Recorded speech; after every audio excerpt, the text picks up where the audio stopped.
Hai, I baru hilang 10 kg and I nak try baju raya yang I ada dulu tapi I tak muat, and to see how it looks on my lighter body.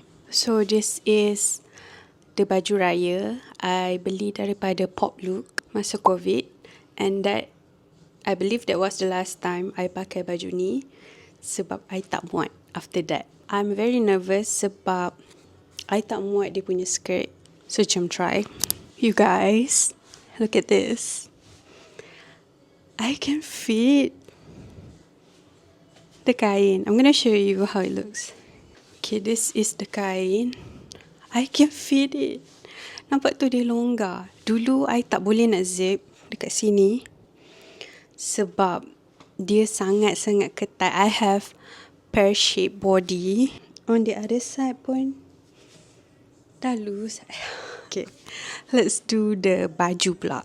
I can fit in easily.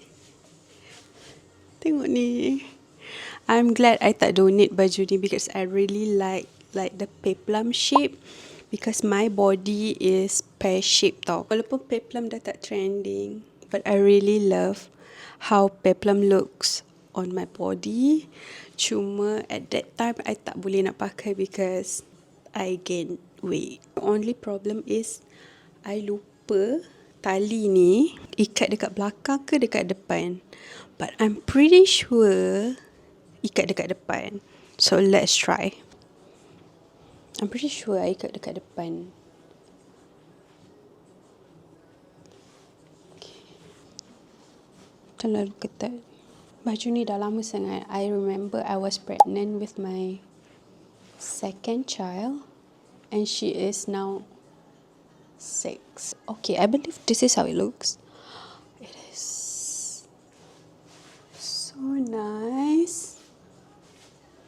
Oh my gosh, I'm so happy that I can fit in. Okay, this is how the baju looks like. I love how it covers my back, and also dekat depan dia tak terlalu like senting. Ni ada zip, so kalau you nak ambil wuduk pun boleh, which is very nice. I love this baju so much. Korang tak boleh tengok sampai bawah actually, but the skirt is so long. I love how this look on my body. Dia ada detail dekat sini, which is tak nampak sebab I pakai tudung. I love it. Please help me, tudung apa yang nak pakai dengan baju ni? Warna maroon juga ke, or tudung bercorak ke? Please help.